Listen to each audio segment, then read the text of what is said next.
Hello everybody, welcome to Wine World TV, the best wine show anywhere. I'm your host, Mark Fusco. Before we get started, make sure you're smashing that like button and subscribing to the channel. Every like and subscription helps build the channel. Even better, spread the word to your friends about the best wine show anywhere. Yeah, I had to look down and make sure they're recording. Anyway, so last episode, I reviewed the Luigi Bosca Chardonnay. In this episode, I'm covering a wine from their new line of De Sangre wines. This line of wines has a total of 7 wines. I won't go into detail on each, but they are a mixture of red and whites, single varietal, and blends, with some being slightly older releases. This is a free sample provided to me, and I can review it however I wish. From what I can tell from a 2021 press release, which was a link below, the winery's website, and the text sheet, the De Sangre line appears to be somewhere between a large appellation wine and a single vineyard wine. The text sheet mentions the grapes for this wine come from, quote, select plots of vineyards in 3 different districts within the Lujan de Cuyo DOC. I went through a bit of history of the winery last time, so I'll give you the super short version. Leoncio Arrizzo arrives in Argentina in 1890 at the age of 7 with his family from the Basque region of Spain. They are apparently winemakers back in Spain. In 1901, Leoncio, along with the Bosca family from Piemonte, Italy, start the Luigi Bosca winery. As far as who Luigi Bosca is, I can't find out anything other than he's some kind of relative to somebody.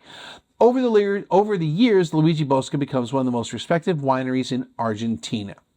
There are tons of links in the description below to go deep diving. All right, so now from the text sheet concerning the De Sangre line of wines, quote, a tribute to the pioneering spirit of those who began writing our story, a line that has witnessed our life as a family surrounded by vineyards, an act of co-creation that reflects the firm's style and our winemakers' interpretation. These are wines that express the essence of our passion, end quote. All right, let's get the stats for this wine. The 2021 Bodega Luigi Bosca De Sangre Malbec, retail price $31.99 from Argentina, Lujan de Cuyo, Mendoza.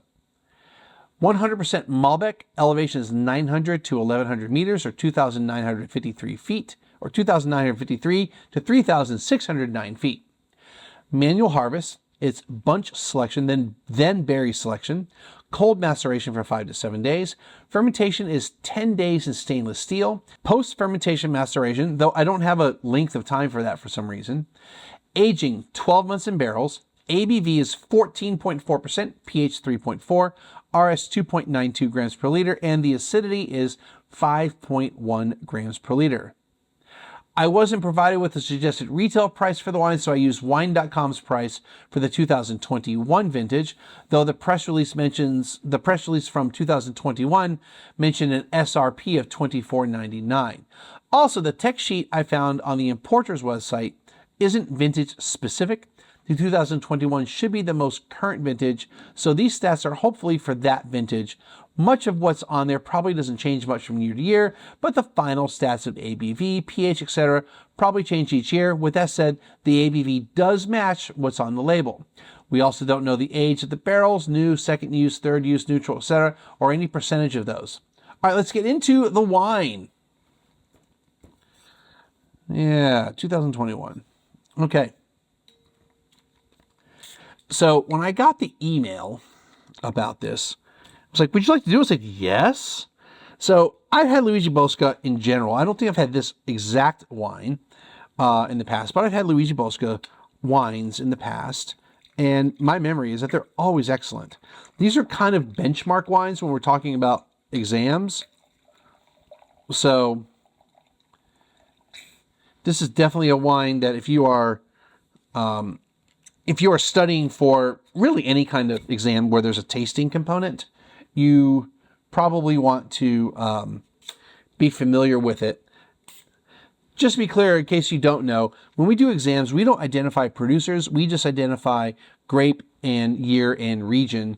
And we get as detailed on the region as possible. So this one would just be Lujan de Cuyo. We wouldn't go any farther than that.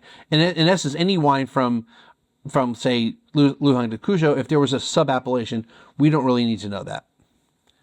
Okay.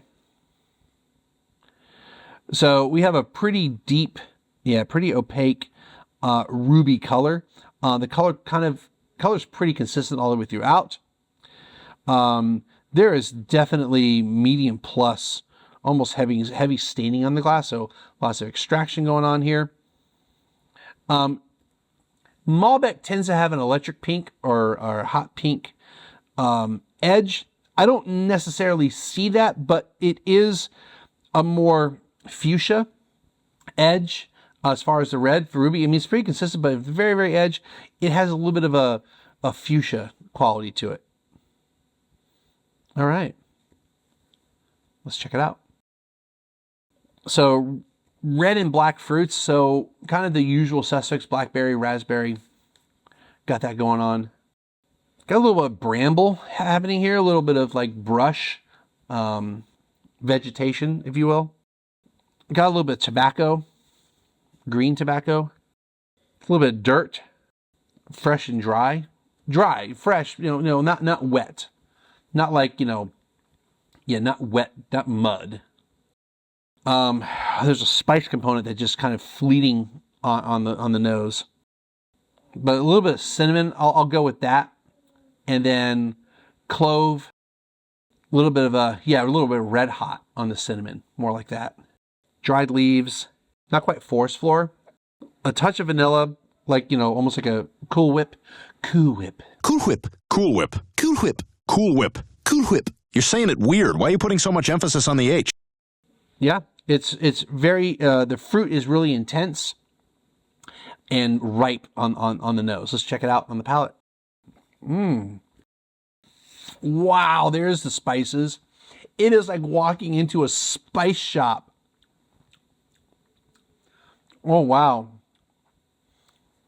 Allspice. Not quite ginger, but like an allspice, a little bit of oregano, a little bit of dried tomato leaf. Wow, the palate is so like different than the nose.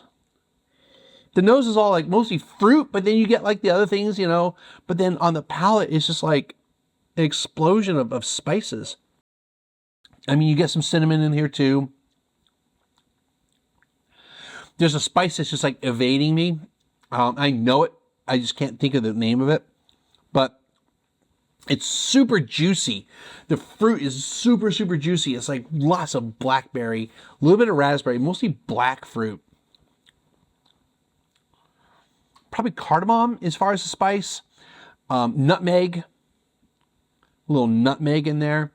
Like Christmas spices. Like, this is not what I expect from Malbec, honestly. I expect this out of other things, but this is delicious. Malbec is kind of like Chardonnay is for me with white wine, not my favorite, but everybody freaking loves it. Malbec's one of those grapes I'm kind of like, why do you like Malbec so much? Like, why? It's not a bad wine by any means. It's not bad. I don't hate the grape, but a lot of times Malbec is just kind of it just sits there. I'm like, give me Cab, give me Merlot, give me the other Bordeaux varieties. They tend to have more interesting flavors and aromas. This is, I'm assuming this is what Malbec should be. I mean, I've had some pretty killer Malbecs, but man, I think this was just different. It's got that bramble. I mean, bramble for days. It's a touch of barbecue, not quite smoke, but a touch of barbecue going onto it. And it's super dry. It is super dry. Tannin wise, it's not overwhelming. It's there. It's, it keeps things kind of in balance. This is definitely a wine that needs food too. Like, my mouth is like drying out. I'm like, I need steak. I need something. I mean, while I can easily crush a wine like this by itself, I would rather be having it with a meal. Yeah. Frankincense, myrrh, Christmas spices. Yeah, this is really good. And what was the price on this thing? Was it 25 bucks? I came up with a price though. Where did I get the price? $31.99. Yeah, 30 bucks. Yeah, that's about right. Yeah, this is good. Wow. I'm glad I said yes to this. A little bit of dried cranberry going on here.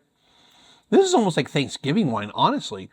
It's almost like a heavy Gamay, almost. Like a full-bodied Gamay.